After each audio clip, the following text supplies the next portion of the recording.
2020년 10월 11일 작은말교회 말씀 묵상을 시작합니다. 우리 함께 찬송가 523장 함께 찬양하겠습니다.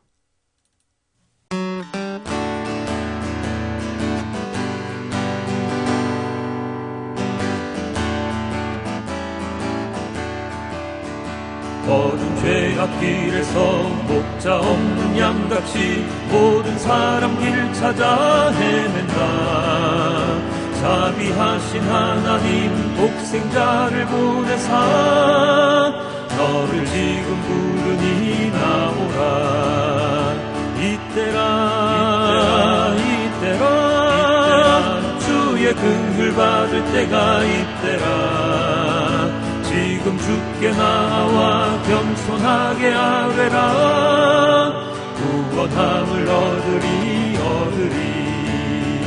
험한 십자가 위에 달려 돌아가신 주 다시 살아나셨네. 기쁘다. 죄인 구원하실 때 어서 주께 나와 그 신 은혜 구하라. 이때라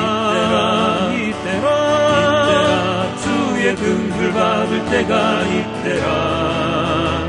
지금 주께 나와 겸손하게 아뢰라. 구원함을 얻으리 주의 귀한 말씀에 영원 생명 있나니 주님 너를 용서해 주신다. 주가 부르실 때에 힘과 정성 다하여 주의 은혜 받으라. 이때라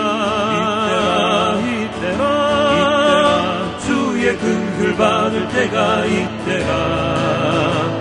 지금 주께 나와 겸손하게 아뢰라. 구원함을 얻으리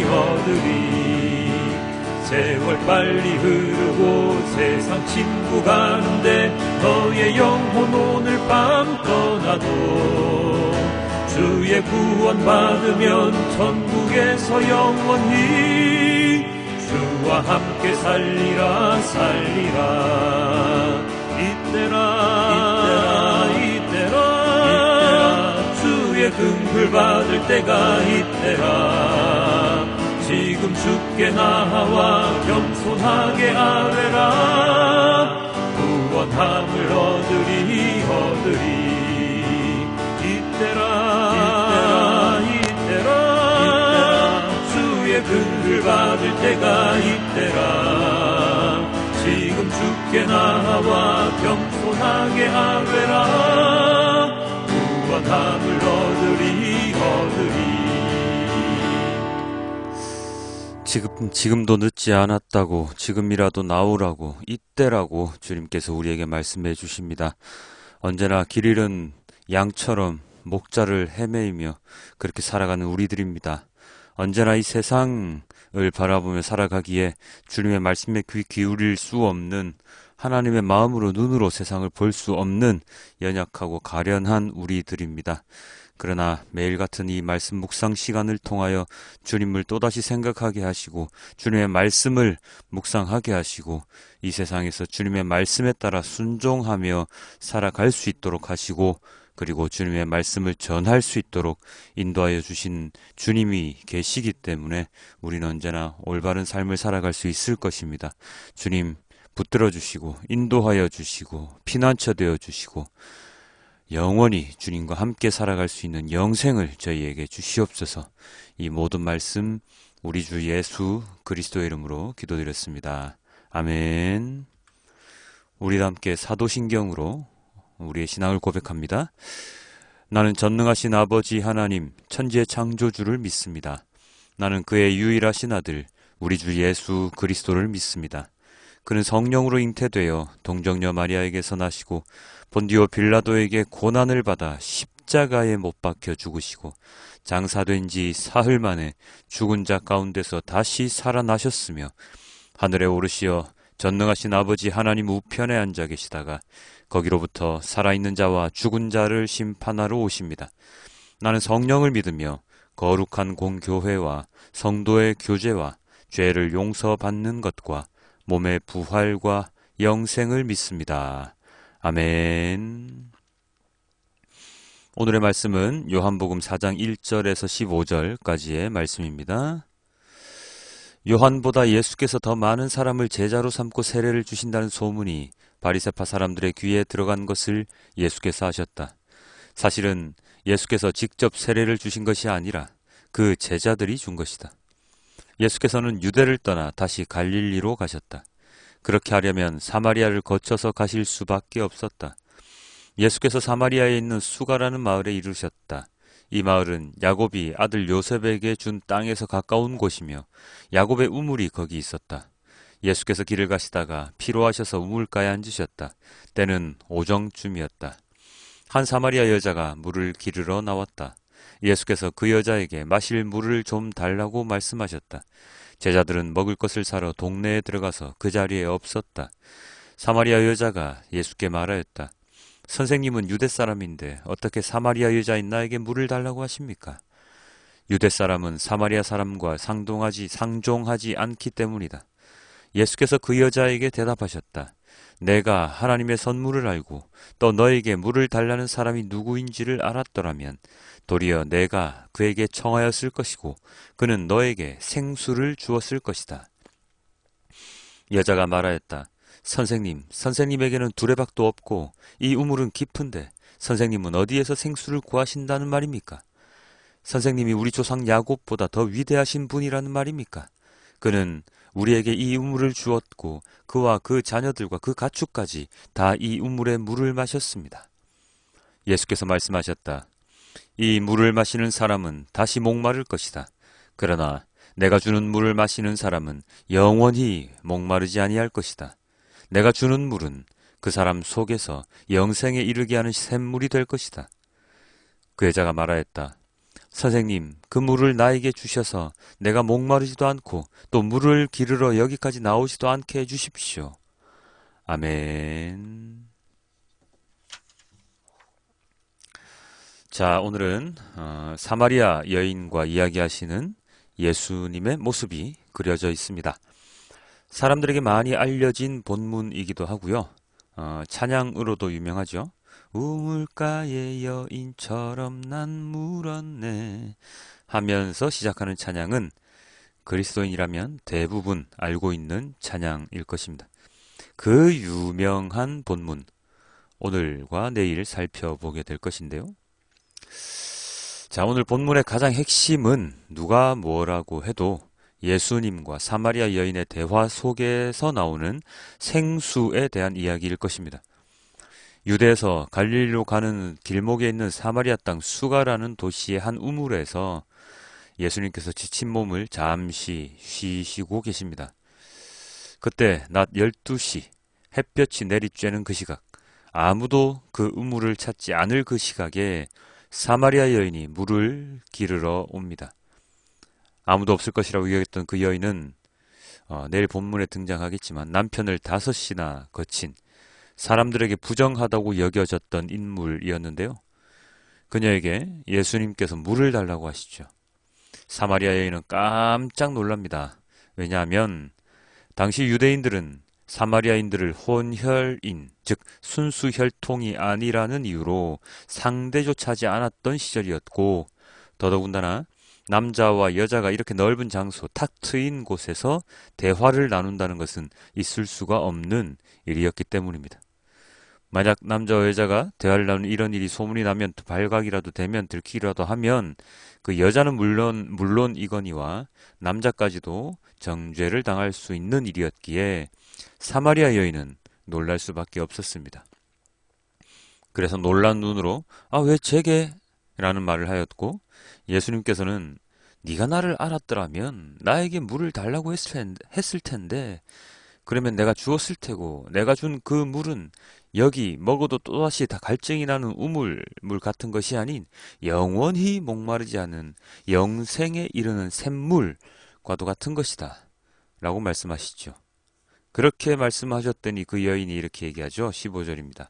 선생님, 그 물을 나에게 주셔서 내가 목마르지도 않고 또 물을 기르러 여기까지 나오지도 않게 해주십시오. 여기서 예수님의 말씀, 즉 내가 주는 물은 영원히 목마르지 않은 영생에 이르는 샘물과 같다 라고 하신 이 말씀, 예수님을 통한 영적인 갈증의 해소. 자, 이게 참 중요한 건데요. 세상을 살아가면서 우리가 언제나 겪는 육체적인 갈증을 능가하는 영적인 갈증은 우리를 피폐하게 만들죠. 어떤 사람은 이 갈증을 해소하기 위해서 마약을 하기도 합니다. 어떤 사람은 유흥과 쾌락을 즐기죠. 어떤 사람은 범죄를 통해서 또 그 갈증을 해소하기도 합니다. 어떤 이는 자신의 이 갈증을 채우기 위해서 인간 이하의 행동을 통해 해소하기도 하는데 대부분의 모습은 아마도 범죄의 현장처럼 되어 버리지요. 사람들이 부와 권력과 명예에 집착하는 이유도 어쩌면 바로 이러한 영적인 갈증으로 인함이 아닐까 합니다. 이러한 영적인 갈증을 해소하기 위해서 명상도 하고 수련도 하고 하지만 인간의 그러한 노력은 언제나 잠시 갈증을 해소할 수 있을지는 모르겠지만 영원히 그 갈증을 막을 수는 없습니다. 단지 깨달음, 나이가 들어감에 따라 경험이 쌓이고 연륜이 쌓이면 조금씩 억제 내지는 다른 선한 일에 집중할 수 있는 힘이 생기긴 하지만 그것 또한 영원하지는 않습니다. 그러한 영적인 갈증, 인간으로서 육체적 갈증보다 더 견디기 힘든 그 갈증을 오늘 예수님께서는 당신 자신을 통하여 해소할 수 있음을 알려주십니다. 어쩌면 예수님의 모든 말씀은 바로 이것을 위해 인간의 영적인 갈증의 해소, 영적인 충만함을 위한 말씀일지도 모르겠습니다. 돈과 권력과 명예와 쾌락과 범죄 등등을 이길 수 있는 힘을 주는 것이 바로 영적인 충만함일 테니 이것을 기본으로 생각한다면 예수님께서 낮은 곳으로 임하라 하신 말씀이라든지 고아, 과부, 나그네 등 세상에서 힘들게 소외받고 살아가는 사람들을 위한 삶을 살아가라고 하신 말씀이라든지 모든 일을 용서하라, 사랑하라고 말씀하신 이 말씀들이 다 이해될 수 있을 것입니다. 왜요? 영적인 갈증이 해소되었다는 말은 영적으로 하나님과 함께 동행한다는 뜻이고 하나님과 동행한다는 말은 그만큼 내가 하나님의 마음과 닮아 있다는 뜻이고 그렇다면 세상을 하나님의 시각으로 볼 수 있기에 죄인을 위해 이 땅에 예수님을 보내주시기까지 한 하나님의 그 긍휼한 마음을 세상을 향해 펼칠 수 있기 때문입니다. 그래서 오늘 예수님께서 사마리아 여인에게 하신 말씀은 참으로 중요합니다. 그런데 말입니다. 이것을 깨닫기 위해 오늘 본문은 많은 장치를 해놓았습니다. 어떤 장치들일까요? 바로 인간의 모습을 적나라하게 보여줌으로써 예수님의 말씀을 극대화하였습니다. 바로 요한이 만들어 놓은 장치일 것인데요. 몇 가지가 있습니다. 첫 번째는 바로 예수님께서 사마리아에 갈 수 있게 만든 장치인데요. 그것은 오늘 본문 첫 구절입니다. 1절입니다. 요한보다 예수께서 더 많은 사람을 제자로 삼고 세례를 주신다는 소문이 바리새파 사람들의 귀에 들어간 것을 예수께서 아셨다. 예수님은 바리새파 사람들의 행동을 알고 계셨습니다. 자신의 사역을 예의주시하고 있으면서 빌미를 찾고 있다는 것과 그리고 세례 요한과 자신을 비교함으로써 점점 더 세력이 늘어나는 예수님 무리에 대한 얼마 전에도 살펴보았지만 세례 요한의 제자들 그 세력의 질투심을 유발시켜서 경쟁을 시키려는 의도를 간파하시고 그러한 바리새파 사람들의 이간질을 피해서 갈릴리로 가시려는 마음을 먹게 되시죠. 바로 여기서 인간의 모습이 드러나는데요. 어떤 모습입니까?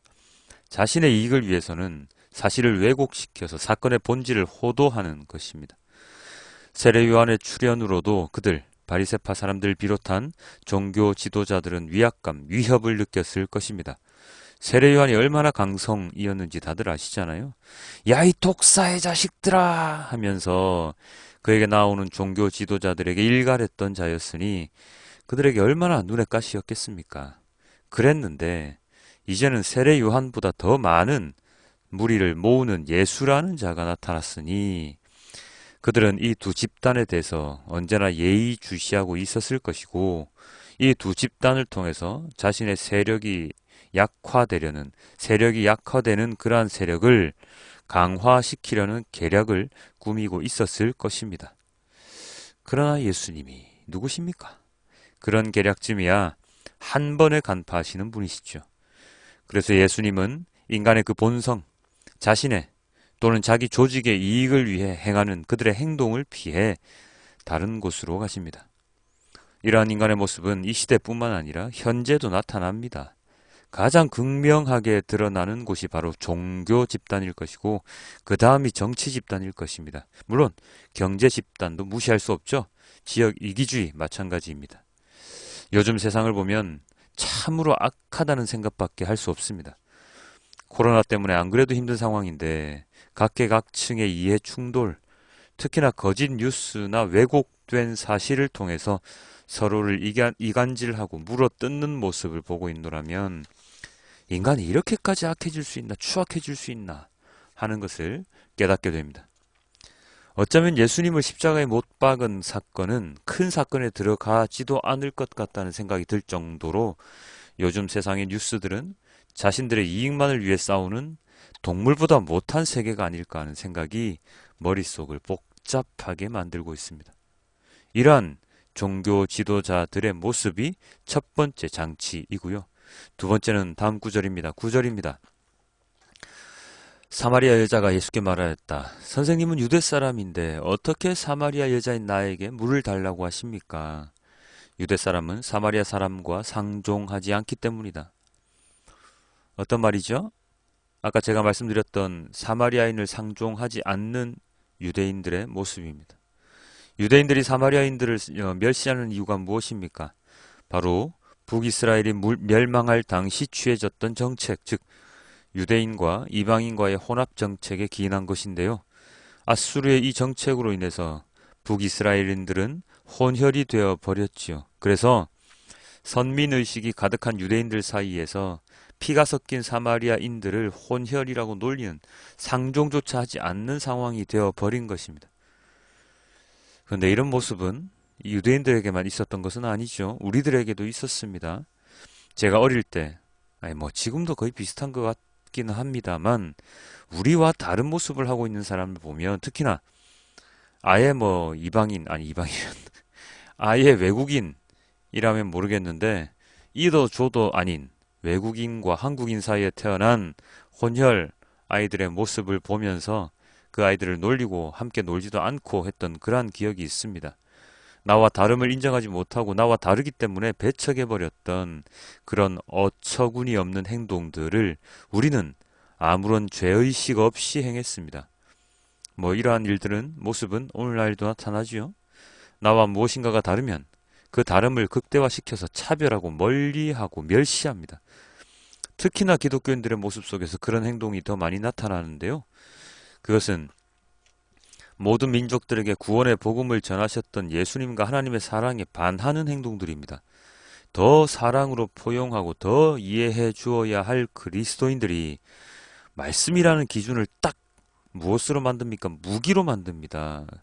그 무기를 가지고 다름을 틀림이라고 정죄해버리는 그야말로 반그리스도적인 행동을 일삼는 모습을 볼 때면 저 사람들이 진짜로 십자가를 지고 가는 예수님의 제자들이 되고 싶어하는 사람들이 맞는가 싶을 정도입니다. 그들은 왜 그럴까요? 하나님 말씀대로 살아가지 않는다고 생각하는 것일까요? 자신들의 모습이 더 하나님 말씀에 순종하지 않는 모습 같은데요. 그걸 모르고 있을까요? 왜 그럴까요? 답은 하나밖에 없습니다. 두려움 때문이죠. 무슨 두려움? 바로 유대인들이 가졌던 그 두려움. 내가 무너질 수 있다는, 내가 세워놓은 이 교회가 무너질 수 있다는, 내가 구축해놓은 이 시스템이 무너질 수 있다는. 그래서 그것들이 무너지면 어떻게 되는데요? 자신의 행색이 초라해지겠죠. 좋은 차도 없어질 테고 좋은 건물도 없어질 테고 가장 중요한 자신을 따르던 무리가 없어질 테니까 그것이 두려운 것이겠죠. 그들이 말합니다. 하나님 나라가 무너진다고요. 하나님 나라가 무너진다고요? 어림없는 소리죠. 하나님 나라는 인간이 쉽게 무너뜨릴 수 있는 것이 아닌데요. 아마도 착각도 엄청 큰 착각을 하고 있는 것이 바로 현재 종교인들의 모습일 것입니다. 다름을 인정하지 못하고 차별을 했던 그 유대인들, 현재도 계속되는 전 세계적인 인종 차별의 모습, 그리스도인들의 다른 이들에 대한 차별 의식 등등이 모두가 연결되어 있을 것입니다. 이것이 바로 인간의 모습을 극명하게 드러내는 두 번째 장치이고요. 세 번째는 다음 구절입니다. 12절인데요. 선생님이 우리 조상 야곱보다 더 위대하신 분이라는 말입니까? 그는 우리에게 이 우물을 주었고 그와 그 자녀들과 그 가축까지 다 이 우물의 물을 마셨습니다. 사마리아인들에게 야곱은 믿음의 선조였죠. 아브람, 이삭, 야곱은 유대인들에게는 믿음의 기둥이었습니다. 더군다나 그 우물, 예수님과 사마리아 여인이 이야기를 나누었던 그 우물은 바로 야곱의 우물입니다. 그 야곱의 우물을 통해서 그들은 자자손손 가축들까지 살아올 수 있었다고 믿는데요.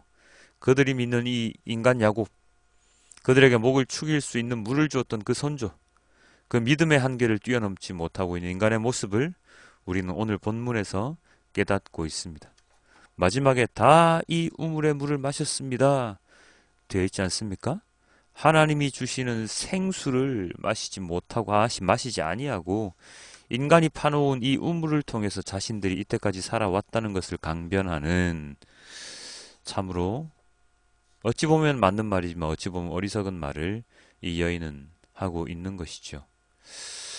바로 앞에 계신 예수님, 메시아이신 예수님을 알아보지 못하는 바로 그 인간의 모습, 그것이 오늘 본문에서의 세 번째 장치입니다. 예수님을 알아보지 못한 자들은 사마리아, 오늘의 이 여인 말고도 많지요. 바리새파 사람들, 종교 지도자들 등등등등, 어쩌면 평범한 사람이라면 예수님을 알아보지 못한 게 어쩌면 더 맞을지도 모르겠습니다. 이렇게 인간의 몸을 하고 오신 예수님을 메시아라고 바로 어떻게 알아보겠습니까? 아무도 알아보지 못하지요. 우리랑 똑같으셨는데요. 예수님이 다니실 때 공중에 떠서 마법을 부리시면서 다닌 것도 아니고, 오늘 본문처럼 걸으시면 피로하시기도 하시고 지치기도 하시고 밥도 드시고 물도 드셨던 그런 분이시니 이런 인간 예수님을 메시아로 알아보기란 쉽지 않았을 것입니다. 예수님을 알아보려고 하면, 알아볼 수 있으려면 예수님과 대화를 해야 되죠. 그런데 그 대화 자체도 쉽지 않죠. 왜냐하면 우리가 가지고 있는 기존의 관념들 때문에 예수님의 말씀을 제대로 깨닫기란 힘듭니다. 가장 가까운 예로 우리에게 들려진 성경 말씀을 믿는 사람과 믿지 않는 사람으로 나뉘어지잖아요. 그렇기 때문에 예수님을 믿기란, 예수님의 말씀을 알기란, 예수님과 함께 대화하기란 그렇게 쉽지가 않습니다. 이런 모습, 우리들의 사고의 한계를 뛰어넘지 못하고 우리의 삶의 테두리 안에서 벗어나지 않으려고 하는 우리의 이 고정관념들, 그 인간의 모습을 오늘 요한은 우리에게 보여주고 있습니다. 이 우물의 물을 다 마셨습니다. 이게 바로 우리의 목숨을 이어준 생수입니다. 라고 했던 사마리아 여인의 그 말 기억하고 계십니까? 이 고정관념과 한계를 뛰어넘었을 때 우리는 비로소 우리가 만나야 하는, 믿어야 하는 예수님을 온전히 바라볼 수 있게 될 것입니다. 함께 말씀 묵상하시는 여러분, 예수님의 말씀, 복음은 우리에게 영적인 갈증을 해소시켜 주시고 하나님의 자녀로서 온전히 살아갈 수 있게 만드는 가장 중요한 도구입니다. 그러나 우리는 인간의 본연의 모습, 즉 나를 위해 남을 이간질시키고 남을 차별하고 나와의 다름을 인정하지 않고 무시해버리는, 그리고 나의 고정관념에서, 한계에서 벗어나지 못하는 어리석은 인간의 모습 때문에 우리는 진리이신 하나님, 예수님을 제대로 알지 못하고 살아가고 있습니다. 믿는다는 사람들 중에도 온전히 예수님의 말씀을 이해하는 사람들이 그리 많지 않습니다.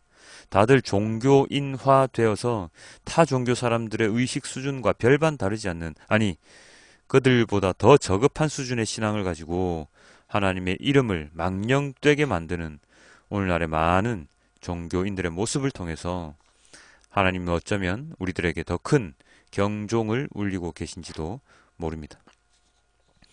깨어 있어야 합니다. 무너뜨려야 합니다. 언제 오실지 모르는 예수님을 기다리며 깨어 있고 나의 아성, 건축된 성전을 과감히 무너뜨리고 성전 안에 협소한 신앙이 아니라 세상을 바라보는 하나님의 마음을 가진 진정한 그리스도인으로서의 신앙하는 자가 되어야 할 것입니다.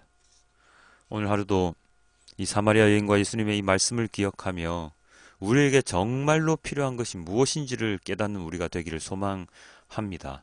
영원히 마르지 않는 생수를 주신다 하셨던 그 예수님의 말씀을 믿으며 우리에게 닥쳐지는 육체적인 어려움, 고난, 이 모든 것들을 잘 극복해낼 수 있는 우리의 마음과 몸을 온전히 주님께 드리는 오늘 하루가 되기를 주님께 기도드립니다. 우리 다 함께 오늘 말씀을 메시지 성경으로 함께 보겠습니다. 예수께서 바리새인들이 자신과 요한이 세례를 준 횟수를 세고 있다는 것을 아셨다. 실제로 세례를 준 것은 예수가 아니라 그분의 제자들이었다. 바리새인들은 예수가 앞섰다고 점수를 발표하여 그분과 요한이 경쟁하는 것으로 사람들의 눈에 보이게 하였다. 그래서 예수께서 유대를 떠나 다시 갈릴리로 가셨다. 갈릴리로 가려면 사마리아를 가로질러 가야 했다. 예수께서 사마리아의 수가라 하는 마을에 이르셨다. 수가는 야곱이 자기 아들 요셉에게 준 땅과 맞닿아 있었는데 야곱의 우물이 아직 거기 있었다. 여행으로 지친 예수께서 우물가에 앉으셨다. 때는 정오 무렵이었다. 한 사마리아 여자가 물을 기르러 나왔다. 예수께서 그 여자에게 말씀하셨다. 나에게 물 한 모금 줄 수 있겠느냐? 제자들은 점심거리를 사러 마을에 가고 없었다. 사마리아 여자가 당황해하며 물었다. 당신은 유대인이면서 어떻게 사마리아 여자인 나에게 물을 달라고 하십니까? 당시의 유대인들은 사마리아 사람들과 절대로 말을 나누려 하지 않았다. 예수께서 대답하셨다. 내가 하나님의 후하심을 알고 내가 누구인지 알았더라면 내게 마실 물을 달라고 했을 것이고 나는 내게 시원한 생수를 주었을 것이다. 그러자 여자가 말했다. 선생님께는 물기는 두레박도 없고 또 이 우물은 깊습니다. 그런데 어떻게 생수를 주시겠다는 말입니까? 선생님이 우리 조상 야곱보다 더 뛰어난 분이라는 말입니까? 그는 이 우물을 파서 자신은 물론이고 자기 아들들과 가축들까지 이 물에서 마시게 했고 우리에게 물려주기까지 했습니다. 예수께서 말씀하셨다. 이 물을 마시는 사람은 누구나 다시 목마를 것이다. 그러나 내가 주는 물을 마시는 사람은 다시는 목마르지 않을 것이다. 내가 주는 물은 그 사람 속에서 솟구쳐 오르는 영원한 생명의 샘이 될 것이다. 여자가 말했다. 선생님, 내게 그 물을 주셔서 내가 다시는 목마르지 않게 해 주시고 이 우물을 다시 찾는 일이 없게 해 주십시오. 아멘. 아버지 하나님, 주님의 마르지 않는 샘물을 우리가 찾게 해주시고 마시게 해주십시오. 주님, 사마리아 여인의 깨달음, 그러나 아직도 많이 부족합니다. 그죠? 오늘의 본문 속에서는 부족합니다. 그러나 우리들의 믿음이 이 사마리아 여인의 이 고백보다 더 깊은지 알 수가 없습니다. 어쩌면 예수님을 직접 배웠던 이 여인은 정말로 행운아일지도 모릅니다. 이 만남을 통해서 그 여인은 회심하였고 예수님을 알아보았고 하나님을 믿게 되었고 더욱 중요한 것은 그녀를 통해서 더 많은 자들이 예수님을 믿게 되었다는 점입니다. 주님, 나 하나 믿는 것 그것도 힘들긴 하겠지만 나의 믿음을 통해서 더욱더 많은 영혼들이 주님을 믿을 수 있다면 그것보다 더한 영광이 어디에 있겠습니까? 주님, 그러한 자가 될 수 있도록 우리의 삶을 인도하여 주시옵소서. 이 모든 말씀 우리 주 예수 그리스도의 이름으로 기도하였습니다. 아멘. 주기도문으로 오늘의 말씀을 맺겠습니다. 하늘에 계신 우리 아버지, 아버지의 이름을 거룩하게 하시며 아버지의 나라가 오게 하시며 아버지의 뜻이 하늘에서와 같이 땅에서도 이루어지게 하소서. 오늘 우리에게 일용할 양식을 주시고 우리가 우리에게 잘못한 사람을 용서하여 준 것 같이 우리 죄를 용서하여 주시고 우리를 시험에 빠지지 않게 하시고 악에서 구하소서. 나라와 권능과 영광이 영원히 아버지의 것입니다. 아멘.